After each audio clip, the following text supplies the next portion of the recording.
उपचुनाव की बिसी बिछाद, कांग्रेस को मात देने बीजेपी की रणनीति। अब कांग्रेस की क्या होगी रणनीति? आगामी दिनों में 24 सीटों पर होने वाले विधानसभा उपचुनाव की तैयारियों में बीजेपी और कांग्रेस जुट गई है। बीजेपी फूंक फूंक कर कदम आगे बढ़ा रही है। बीजेपी में मैराथन बैठकों का दौर जारी है, तो वहीं भाजपा मैदानी मोर्चा संभालने के साथ ही अब कांग्रेस के किले में सेंध लगाते हुए धीरे धीरे अपना कुनबा बढ़ा रही है। कांग्रेस कार्यकर्ताओं का बीजेपी में शामिल होने का सिलसिला जारी है। आइए डालते हैं एक नजर। उपचुनाव से पहले लगातार बढ़ता बीजेपी का कुनबा। उपचुनाव के पहले कांग्रेस को झटके पर झटका। लगातार कांग्रेस कार्यकर्ता बीजेपी में हो रहे शामिल। पूर्व विधायक हरदीप सिंह डंग के नेतृत्व में 200 कांग्रेस कार्यकर्ता बीजेपी में शामिल। सीएम शिवराज और वीडी शर्मा ने दिलाई सदस्यता। मंगलवार को बदनावर से बीजेपी में शामिल हुए 300 कांग्रेस कार्यकर्ता। बीते दिनों प्रभुराम चौधरी के समर्थक हुए बीजेपी में शामिल। मंत्री तुलसी सिलावट के समर्थकों ने भी थामा बीजेपी का दामन। आज माननीय शिवराज सिंह चौहान और वीडी शर्मा जी के आशीर्वाद से सभी क्षेत्र के जो जाबाज साथी थे, उन्होंने आज भारतीय जनता पार्टी की सदस्यता ग्रहण करी है और जो उन्होंने आश्वासन दिया है कि सब मिलकर जो पूर्व में लगातार पार्टी का काम करते आए हैं, जो वर्तमान में अभी शामिल हुए हैं, सबकी एकता के साथ इस भारतीय जनता पार्टी को और मजबूत करेंगे। भारतीय जनता पार्टी ये दिखाने का प्रयास कर रही है कि कांग्रेस के कार्यकर्ता उसकी पार्टी को ज्वाइन कर रहे हैं, जबकि इससे बड़ी तादाद में भारतीय जनता पार्टी के लोग कांग्रेस में आ रहे हैं। सिंधिया समर्थक लोग हैं जो भाजपा में जा रहे हैं। जितना भाजपा की तरफ ये जा रहे हैं, उतना तनाव भारतीय जनता पार्टी के अंदर बढ़ रहा है। तो हम तो खुश हैं कि कांग्रेस की सफाई हो रही है, हालांकि बहुत कम तादाद में लोग जा रहे हैं। और दूसरी ये है कि तनाव आप ले जा रहे हो तो ले जाएंगे, इसमें कोई दिक्कत नहीं है। उपचुनाव की जंग किसी पार्टी के लिए आसान नहीं, तभी एक बार फिर बीजेपी खुद को मजबूत करने और कांग्रेस को ताकत दिखाने का काम शुरू कर चुकी है और इन्हीं कार्यकर्ताओं के जरिए सियासी मैदान में कांग्रेस को पटखनी देने की तैयारी हो रही है। अब देखने वाली बात यह है कि बीजेपी की कवायद की कांग्रेस क्या काट खोजती है। Bureau report IND 24।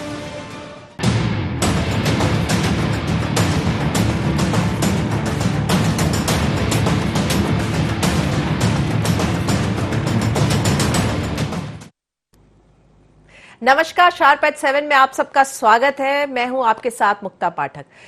राजनीति में दल बदलना एक कोई बहुत नई बात नहीं है, अक्सर होता रहता है। हम लोग अक्सर देखते हैं पार्टीज जो है, नेता जो है वो अपनी पार्टी बदलते रहते हैं। लेकिन मध्य प्रदेश की राजनीति में हम देखें तो इन दिनों जो है ये एक सिलसिला सा चल पड़ा है।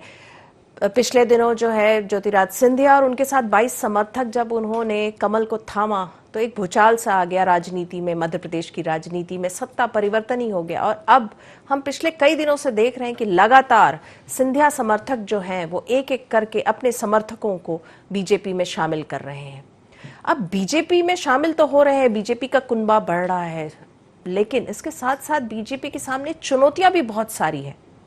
और वहां जिस तरह से बीजेपी कहती है कि कांग्रेस जो है एक वो डूबता हुआ जहाज है, तो जिस तरह से लोग कांग्रेस को छोड़ के बीजेपी आ रहे हैं, तो ऐसे में कांग्रेस कैसे अपने आप को संभालेगी? कार्यकर्ता उसके धीरे धीरे जो है वो कूच कर रहे हैं बीजेपी की ओर। चलिए आज इसी विषय पे हम चर्चा करेंगे। हमारे साथ स्टूडियो में मौजूद है हमारे editor in chief Sunil Srivastava ji. हमारे साथ फोन लाइन में मौजूद है प्रेमचंद गुड्डू जी, जो हाल ही में बीजेपी से कांग्रेस में आए हैं।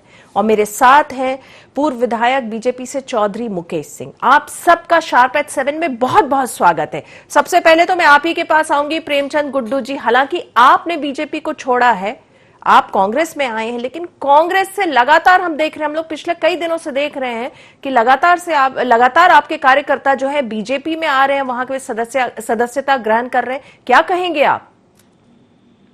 नहीं, मैं जो धंधेबाज लोग हैं वो लोग इधर से उधर आना जाना कर रहे हैं। तो मैं नहीं समझता हूँ कि इससे कोई कांग्रेस को कमजोरी होगी। और वही मैं एक बात और कहना चाहता हूँ, आज हमारे 20 जवान शहीद हुए हैं। ऐसे समय पे इंदौर के सांसद शंकर ललवानी, रमेश बिंदोला, तुलसीराम सिलावट मंत्री बड़े बड़े होटलों में पार्टी कर रहे हैं और इंदौर रेड जोन में आया हुआ है और कोरोना की वजह से और तुलसीराम सिलावट की वजह से। तो ये भी सबसे निंदनीय काम कर रहे हैं। वहाँ श्रद्धांजलि करने के बजाय 3 स्टार होटलों में बड़ी बड़ी पार्टी हो रही है। जी, लेकिन जिस तरह से आपके कार्यकर्ता, कांग्रेस के कार्यकर्ता जो बीजेपी में जा रहे हैं, आपको नहीं लगता कांग्रेस इससे कमजोर होगी? नहीं, बिल्कुल कमजोर नहीं होगी। आने वाले जब चुनाव होंगे 3 महीने बाद, तो आपको जब रिजल्ट आएगा तो आपके समझ में आएगा और कमलनाथ जी की सरकार बनेगी। चलिए, चौधरी मुकेश सिंह जी, आप क्या कहेंगे? जिस तरह से चलिए, बहुत अच्छी बात है कि आपके बीजेपी में लगातार कांग्रेस के कार्यकर्ता आ रहे हैं, सदस्यता ले रहे हैं, आप लोगों की स्ट्रेंथ बढ़ रही है, लेकिन इसके साथ आपके सामने चुनौतियां भी तो है। आखिर इतने सारे लोग बीजेपी में। देखिए मैम, क्या है कि अभी जैसे गुड्डू जी ने कहा कि ये लोग जो भी उन्होंने आरोप लगाया आने जाने वाले लोगों पर, तो ये तो स्टेटमेंट इनका इनके ऊपर भी लागू होता है। ये भी तो आने जाने वाली हैं कि अभी हमारी पार्टी से चुनाव लड़े थे और अब कांग्रेस में जा रहे हैं, चले गए। तो ये इस तरह का स्टेटमेंट इनको नहीं देना चाहिए इन पर, क्योंकि ये इनके ऊपर खुद लागू होता है। दूसरी चीज रही बात श्रीमान ज्योतिरादित्य सिंधिया जी की, और जो आपने कहा कि इतने सारे कार्यकर्ता हमारी पार्टी में आ रहे हैं, हमारी पार्टी तो वसुधैव कुटुंबकम के उस पर सिद्धांत पर चलती है कि जो है सब अपने हैं, जो हमारे साथ आ रहा है वो सब हमारे हैं। और ऐसे मानिए कि जो हमारे साथ आएगा वो हमारे रंग में ही मिल जाएगा और उसमें कोई फर्क महसूस, हमारा कार्यकर्ता एक दूसरे से फर्क महसूस नहीं करता। तो जिसमें कि श्रीमान ज्योतिरादित्य सिंधिया तो अपने आप में एक बहुत बड़ी शख्सियत है, एक उनकी फॉलोइंग है, उनके साथ 22 विधायक आना अपने आप में ऐतिहासिक निर्णय है। और ये कहीं ना कहीं जब उनको कांग्रेस ने प्रताड़ित किया, एक इतने सदे हुए और प्रतिष्ठित संपन्न परिवार के व्यक्ति जिन्होंने सदैव जनता की सेवा की, ऐसे व्यक्ति को जब कांग्रेस ने प्रताड़ित किया, कांग्रेस के नेताओं ने, वरिष्ठ नेतृत्व ने प्रताड़ित किया, यहाँ तक कि मुख्यमंत्री कमलनाथ जी, जो तत्कालीन मुख्यमंत्री थे कमलनाथ जी, उन्होंने उनको, जब उन्होंने किसानों की बात उठाई, मजदूरों की बात उठाई, तो उन्होंने यहाँ तक सड़कों पर आने की बात जब आई तो उन्होंने ये तक कह दिया मुख्यमंत्री जी, तत्कालीन मुख्यमंत्री जी ने, कि आप सड़कों पर उतर आए। जी नहीं, ये बात तो सही है, लेकिन जो मुद्दा आज है वो ये है कि इतने सारे जो आपके पास पहुंच रहे हैं कांग्रेस के कार्यकर्ता, तो इसमें बीजेपी में भी तो उथल पुथल है। नहीं, ऐसा नहीं है। हमारी पार्टी का कार्यकर्ता बड़ा संस्कारित और संयमित और बिल्कुल जैसे कहते हैं ना, एफिशिएंट एंड वेरी, जो जिसको आप कहेंगे कि पार्टी के प्रति लगनशील कार्यकर्ता है। उसका ध्येय सिर्फ पार्टी और राष्ट्र के लिए है कि राष्ट्र संपन्न हो, पार्टी के माध्यम से राष्ट्र संपन्न हो। चूंकि ये सिद्धांतवादी पार्टी है, हम लोग एक सिद्धांतवादी पार्टी में एक वैचारिक स्तर पर काम करने वाले लोग हैं। सिद्धांतिक पार्टी है। प्रेमचंद गुड्डू जी से पूछ लेती हूँ, आपको क्या लगता है प्रेमचंद गुड्डू जी, जिस तरह से जो ये सिंधिया जी 22 विधायक गए, अब कार्यकर्ता जा रहे हैं, तो किस तरह से इन लोगों का समन्वय बैठ पाएगा, बीजेपी के जो पुराने लोग हैं और जो नए कांग्रेस के लोग जा रहे हैं? ये तो भैया इनके चौधरी साहब के भाई साहब से पूछ लो किस तरीके से समन्वय बैठाया है और किस तरीके से बैठेगा। मैं नहीं समझता हूँ कि सिंधिया जी को भी वहाँ कंफर्टेबल होंगे। आज हम लोग देख रहे हैं कि किस तरीके से सिंधिया जी के ट्विटर अकाउंट से उनने बीजेपी की फोटो वोटो हटा दी है, उनकी वेबसाइट वगैरह बंद कर ली है। ये सब जो है, ये सब ब्लैकमेलिंग का, जब परेशान होते हैं वहाँ कुछ ना कुछ अपमान होता है, तो ये प्रेशर टैक्सी से प्रेशर बनाने का काम कर रहे हैं। मेरे को नहीं लगता है कि ये लोग कंफर्टेबल होंगे और वहाँ सेट हो पाएंगे। चलिए, आपको लग रहा है कंफर्टेबल नहीं हो पाएंगे इतने जो कार्यकर्ता बीजेपी में पहुंच रहे हैं। चौधरी मुकेश सिंह जी और प्रेमचंद गुड्डू जी, आप दोनों बने रहिए फोन लाइन पे। वक्त हो चला है शार्प एट 7 में बहुत छोटे से एक ब्रेक का। ब्रेक के बाद हम जल्द ही हाजिर होते हैं।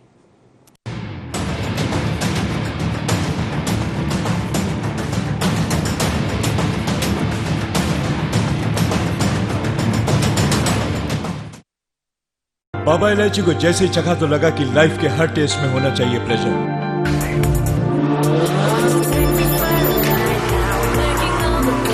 बाबा इलायची What's your pleasure?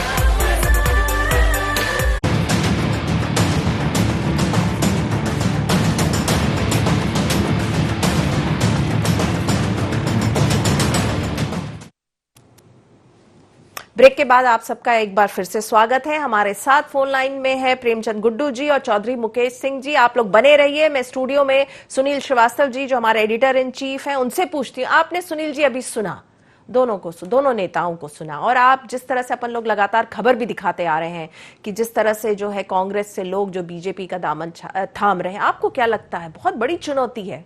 हाँ बिल्कुल मुक्ता जी, क्योंकि लोगों की अगर बात करें जिस प्रकार से कुनबा बढ़ता है तो चुनौतियां अपने आप बढ़ती हैं, क्योंकि जब छोटा परिवार होता है तो जरूरतें कम होती हैं और जिम्मेदारियां भी एक सीमित होती हैं, लेकिन जब परिवार बढ़ता है तो जिम्मेदारियों के साथ साथ यहाँ पर अगर हम देखें तो कुछ अंतर विरोध भी बढ़ते हैं। बीजेपी में भी कुछ इसी प्रकार के हालात हैं, क्योंकि बीजेपी में भी लगातार बात हो रही है कि 3 से 4 गुट हो गए हैं बीजेपी में।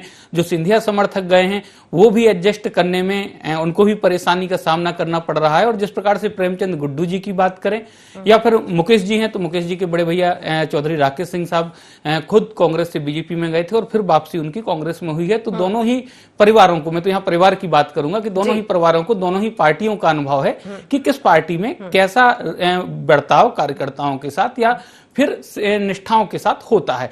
दूसरी बात यहां पर यह भी है कि जिस प्रकार से मुक्ता जी अभी जो सिलसिला शुरू हुआ है, सिंधिया जी के साथ जो 22 उनके समर्थक विधायक आए हैं, पूर्व विधायक हो गए हैं जो अब, उनके साथ लगातार 200, 400, 500 इससे ज्यादा कार्यकर्ता अभी नहीं आ रहे हैं। सिर्फ अभी अगर हम बात करें तो सिर्फ 2 या 3 विधानसभा के लोग ही, प्रभुराम चौधरी जी के साथ कुछ लोगों ने सदस्यता ग्रहण की, आज हरदीप सिंह डंग के साथ, उससे पहले तुलसी सिलावट और फिर महेंद्र सिंह सिसोदिया, लेकिन बाकी जो है अभी राजवर्धन दत्ती गांव के साथ भी कुछ लोग शामिल हुए। तो एक माहौल बनाने का प्रयास है, क्योंकि चुनाव जो उपचुनाव है संभावना यही है कि सितंबर में होंगे और बीजेपी जानती है कि इस पूरे मामले को कैसे कैश कराना है। यही वजह है कि हर 2-4 दिन में एक नेता के साथ कुछ कार्यकर्ताओं को बीजेपी में शामिल किया जा रहा है। और एक माहौल पब्लिक में माहौल क्रिएट करने की कोशिश है कि बहुत सारे लोग बीजेपी की निष्ठा सिद्धांतों के साथ जुड़ रहे हैं, उनका परिवार बड़ा हो रहा है। लेकिन सच्चाई यही है मुक्ता जी कि परिवार के साथ साथ उनकी चुनौतियां बहुत ज्यादा बढ़ रही हैं और बीजेपी संगठन इस बात को समझ रहा है, क्योंकि टिकट के दावेदार से लेकर संगठन में जो पद हैं वो सिलेक्टेड हैं, एक सीमित संख्या में है। चाहे हम यहाँ विधायकों की बात करें, 230 विधायक ही चुनाव लड़ पाएंगे।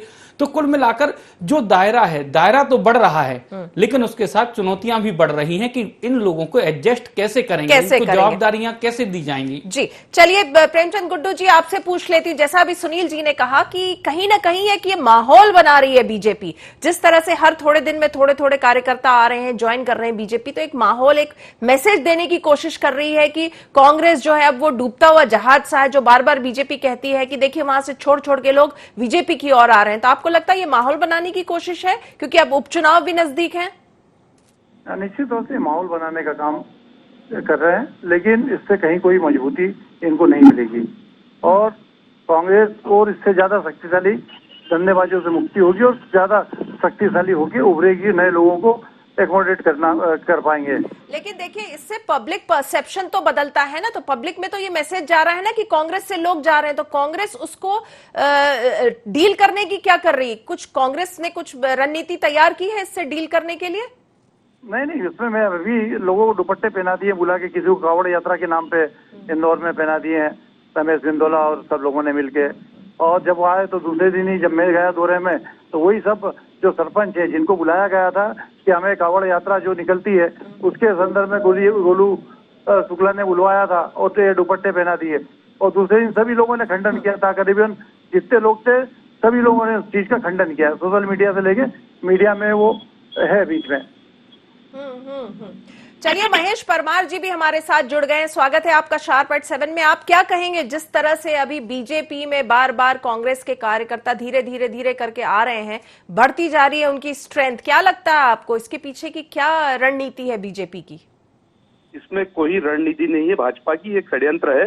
पहले तो आया राम गया राम पर कोई टिप्पणी करना व्यर्थ है, लेकिन आपका विषय यही है तो मैं इस पे बताता हूँ। आजकल माता पिता को वृद्धाश्रम में भेजने का बड़ा चलन है। जो अपनी माँ को धोखा दे सकते हैं वो पार्टी को भी धोखा देते हैं। तो ये इस तरह के ही लोग हैं जो छोटी मानसिकता के लिए, शोहरत के लिए सब कुछ दांव पे लगा देते हैं, पार्टी छोड़ते हैं, वो बिना रीढ़ की हड्डी वाले होते हैं। उनकी कोई कीमत, कोई उनकी औकात नहीं रहती। और मैं आपसे कहना चाहता हूं कि जो लोग, ये जो 22 गद्दार है और इनके जो सरदार हैं सिंधिया, असली गद्दार ये हैं, असली बेईमान लोग ये हैं। कांग्रेस के कार्यकर्ता ईमानदार हैं, टिकाऊ हैं, ना कि बिकाऊ हैं। ये सिर्फ लोग गाड़ियों में भर कर लेकर आते हैं, कार्यकर्ताओं को भेला फुसला कर। और किन लोगों को लेकर आ रहे हैं, थोड़ा वास्तविकता तो देखिए आप।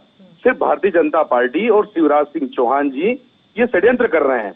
ये भाजपा के जो कार्यकर्ता हैं, जिनने पार्टी के लिए बरसों तक निष्ठा से काम किया, उनके साथ ये धोखा शिवराज सिंह चौहान और ये 22 कांग्रेस पार्टी के गद्दार और सिंधिया, इन सब लोगों के साथ कोई नहीं है। और आने वाले समय में जब यहाँ उपचुनाव होंगे तो पूरी स्थिति सामने आ जाएगी। जो लोग पार्टी छोड़कर जाते हैं वो कायर हैं और कांग्रेस से तो गंदगी निकल कर गई है। तो निश्चित रूप से पार्टी एकजुट है और जिन लोगों ने पार्टी की पीठ में छुरा घोंपने का काम किया है, उनको हमारे कार्यकर्ता और जनता जवाब देगी। चलिए चौधरी मुकेश सिंह जी, आपसे पूछती हूँ, देखा आपने, सुना कांग्रेस के नेता ये सब कह रहे हैं कि हमारे यहाँ से गंदगी चली गई है। अब देखिए मैम, ऐसा है कि ये जो भी बोल रहे हैं ये शब्द से इन पर लागू होता है। जैसे गुड्डू जी बैठे हैं, सांसद रहे हैं, और अगर ये जो परमार जी जो बात कह रहे हैं कि गंदगी गई, तो गुड्डू जी आए थे, गंदगी आई, गंदगी फिर चली गई, तो ये तो इनके कथन इन पर स्वयं लागू हो रहे हैं।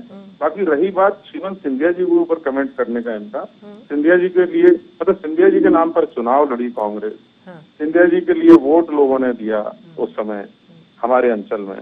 तो कहने का तात्पर्य कि एक व्यक्ति के नाम पर चुनाव लड़के और आप उसको एकदम से बिल्कुल दूध में मक्खी की तरह निकाल दें, उसको तिरस्कृत कर दें, तो ऐसे कब तक व्यक्ति सहन करेगा? उसका तिरस्कार करने के बाद आप उल्हाना भी दें, ताने भी दें, बेइज्जती भी करें, तो कब तक कोई स्वाभिमानी व्यक्ति सहन करेगा?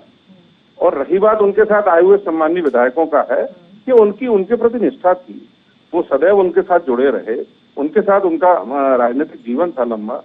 तो अगर वो उनके साथ आए हैं और एक सिद्धांत के तौर पर आए, उनकी दादी हमारी पार्टी की संस्थापक सदस्य थी और सदैव पार्टी के साथ रही, उन्होंने पार्टी को खींचा, पार्टी को बढ़ाया फूला। तो ये कहने का तात्पर्य है कि इनका ये जो शब्द है ये गलत बोल रहे हैं और बड़ा छोटे स्तर की बात कर रहे हैं। इनको इस तरह की ऊंची बात करनी चलिए, जिस तरह से अभी सुनील जी ने एनालिसिस किया, उन्होंने कहा कि बीजेपी कहीं ना कहीं इसको एक माहौल बनाने की कोशिश कर रही है, कहीं ना कहीं पब्लिक परसेप्शन में ये इमेज जाए कि कांग्रेस से जो लोग हैं, देखिए हर थोड़े दिन में आते हैं कार्यकर्ता ज्वाइन करते हैं बीजेपी, तो एक परसेप्शन चेंज करने की या बनाने की कोशिश कर रही है, चूंकि उपचुनाव जो है वो सामने है। नहीं मैम, देखिए ऐसा बिल्कुल सही बात है, हर पॉलिटिकल पार्टी एक माहौल बनाने की कोशिश करती है और उसमें कोई बुराई भी नहीं है। जैसे when somebody goes into election, कोई अगर चुनाव में जाता है तो चुनाव का माहौल बनाने की कोशिश की जाती है। और अगर दूसरी पार्टी के लोग जिनकी निष्ठाएं बदल रही हैं और आपकी पार्टी में अगर उनकी निष्ठा, आपके सिद्धांतों में उनकी निष्ठाएं आ रही हैं, उनको लेने में कोई हर्ज नहीं।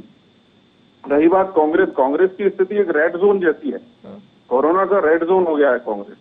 और जब तक इसका जो प्रदेश का नेतृत्व है, विशेषकर एक श्रीमान जी हैं, जब तक वो कांग्रेस में रहेंगे तो आप ये तय मानिए कि ये रेड जोन बनकर नष्ट हो जाएगी कांग्रेस की, तय मानिए। चलिए, क्या कहेंगे आप प्रेमचंद गुड्डू जी, रेड जोन बुलाया जा रहा है कांग्रेस को? ये मेरे ख्याल से भ्रम है और भ्रम फैलाया जा रहा है। तो उसमें मैं नहीं मानता हूँ कि इसमें और ज्यादा शक्तिशाली होगी। जनता में जो आक्रोश है, वो आक्रोश निकले। कमलनाथ जी की सरकार अच्छा काम कर रही थी, उस सरकार को गिराने का काम किया है और गिरा के जो आक्रोश लोगों में है, जनता में है, वो इन चुनावों में व्यक्त होगा और वापस कमलनाथ जी की सरकार। चलिए महेश परमार जी, आपसे भी यही सवाल पूछूंगी, रेड जोन बुलाया जा रहा है कांग्रेस पार्टी को। रेड जोन में तो ये लोग हैं, देश और प्रदेश को इनने रेड जोन में डाल दिया है। आज इनके पास कोई मुद्दे नहीं है। आज ये लोग जो ग्रामीण क्षेत्र की भोली भाली जनता को लेकर यहाँ आते हैं और भाजपा की सदस्य दिलाते हैं। भारतीय जनता पार्टी का इससे बड़ा षड्यंत्र क्या हो सकता है? और सिंधिया जी ने तो ज्योतिरादित्य सिंधिया ने तो इतिहास जोड़ा है। ये जब अंग्रेजों के समय इनने देश के साथ गद्दारी की, वही काम आज इनने किया है। तो आज इनके पास कोई मुद्दे नहीं बचे हैं। मध्य प्रदेश में किसान परेशान है, युवा बेरोजगार है, मध्य प्रदेश में जब से शिवराज सिंह चौहान बैठे हैं, आज आप पूरे मध्य प्रदेश में देख सकते हैं कि पिछले 1 महीने से किसानों का उनका उपज का गेहूं खरीदी केंद्र पर तोला है, उनका पैसा अभी तक नहीं मिला है, उनको सोयाबीन की बोनी करना है, तो इनके पास कोई मुद्दा नहीं बचा है। तो ये इस समय नया प्रपंच कर रहे हैं, ये इस तरह की हरकत कर रहे हैं। इसका मुंह तोड़ जवाब जनता देगी इनको। और ये जो भारतीय जनता पार्टी और शिवराज सिंह चौहान जी ने लोकतंत्र की हत्या करके जो सरकार बनाई है, अरे मैं कहना चाहता हूँ रेड जोन जो हमारे चौधरी साहब कह रहे हैं, पूरे मैं जहां से भगवान महाकाल की नगरी से आता हूँ, पूरे देश में सर्वाधिक मौतें कोरोना से हुई और मुख्यमंत्री शिवराज सिंह चौहान जी एक बार भी उज्जैन आकर देखते नहीं है। तो ये रेड जोन की बात करते हैं कोरोना की। अरे कोरोना को तो इनने मजाक बना के रख दिया है। चलिए सुनील जी से ले लेते हैं कमेंट। आप सुनील जी क्या कहेंगे? देखिए आपने तीनों नेताओं को अब सुना, क्या कहेंगे आप? देखिए मुक्ता जी, क्योंकि वर्तमान राजनीति को लेकर अगर हम जिस प्रकार से राकेश यहाँ पर मुकेश जी ने भी कहा कि निष्ठा सिंधिया जी के साथ थी, सिंधिया समर्थकों की, तो अगर अब बीजेपी से इन नेताओं की निष्ठाएं नहीं जुड़ती तो कल के दिन ये हो सकता है कि सिंधिया जी का अगर मोहभंग बीजेपी से हुआ तो इन नेताओं का भी मोहभंग बीजेपी से हो सकता है। क्योंकि कांग्रेस में ये चल जाता, कांग्रेस व्यक्ति आधारित पार्टी या यहाँ पर, क्योंकि जितने भी हमने देखे उनमें गुट चलते हैं, फलाने का समर्थक होता है, कई लोगों को टिकट दिलाए जाते हैं तो एक ठप्पा होता है। लेकिन बीजेपी में ऐसा नहीं होता। बीजेपी में आम कार्यकर्ता को भी टिकट दिया जाता है, ये तमाम चीजें रहती हैं। बीजेपी की पंच निष्ठाएं हैं। तो जो सिंधिया जी के साथ जो सिंधिया समर्थक गए हैं उनको अब बीजेपी के रंग में रंगना होगा। अगर वो व्यक्ति में ही उनकी निष्ठा होगी तो फिर बीजेपी में सरवाइव करना इन लोगों के लिए बेहद मुश्किल होगा। जिस प्रकार से चाहे हम चौधरी राकेश सिंह की बात करें, चाहे हम प्रेमचंद गुड्डू जी की बात करें, लक्ष्मण सिंह की बात करें, या फिर तमाम ऐसे उदाहरण है, बालेंदु शुक्ल से लेकर तमाम हमारे सामने उदाहरण है जो कांग्रेस से बीजेपी में गए और अंततः उनको अपने परिवार यानी कांग्रेस में लौटना पड़ा, क्योंकि एक माहौल, एक कल्चर, एक सिस्टम अलग है इन दोनों पार्टियों का रनिंग का। तो ये थोड़ा समझना होगा इनको, और सिंधिया समर्थकों को भी देखना होगा कि कितने दिन तक बीजेपी में किस प्रकार से एडजस्ट होते और नहीं हो पाएंगे। तो फिर उनको जिस प्रकार से घर वापसी इनकी हुई है, संभावना यही है। पूछ लेते हैं प्रेमचंद गुड्डू जी, आपसे पूछूंगी, जिस तरह से सुनील जी ने कहा, आपको दिक्कत आई थी जब आप कांग्रेस से बीजेपी गए थे? मैं तो एक बार इनके घरले पे गया हूँ, उसके बाद 19 महीने मेरे को नींद ही नहीं आई घर पे। जब से मैं घर वापसी हुई उसके बाद मैं आराम से सो पा रहा हूँ। चलिए प्रेमचंद गुड्डू जी आपका, महेश परमार जी आपका, चौधरी मुकेश सिंह जी आपका, आप तीनों का बहुत बहुत धन्यवाद कि आपने शार्प एट 7 में हमारे डिस्कशन में हिस्सा लिया। जिस तरह से सुनील जी ने अभी एनालिसिस किया है, देखिए राजनीति में दल बदलना को बहुत नई बात नहीं है, लेकिन जिस तरह से कांग्रेस से बीजेपी में जा रहे हैं, पहले सिंधिया जी, उनके साथ समर्थक, अब उनके समर्थक, देखिए पहुंच तो जा रहे हैं, सदस्यता तो ले रहे हैं, लेकिन दोनों पार्टी में बहुत डिफरेंस है। और बीजेपी में अगर ये जो विधायक और जो सिंधिया जी गए हैं, अगर वो नहीं रम पाए तो फिर इन कार्यकर्ताओं का क्या? और क्या ये सब के पीछे एक और वजह नजर आ रही है कि क्या ये सब जो प्रदेश में आने वाले उपचुनाव है उससे पहले बीजेपी एक माहौल बनाने की कोशिश कर रही है, वो ये भी एक हिस्सा हो सकता है। तो शार्प एट 7 में फिलहाल इतना ही। आप बने रहिए IND 24 के साथ। नमस्कार।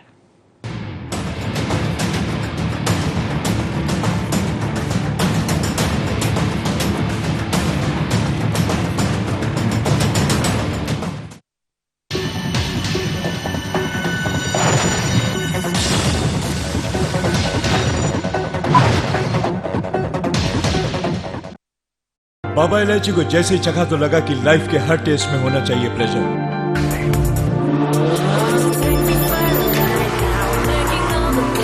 Baba Ilaichi, what's your pleasure?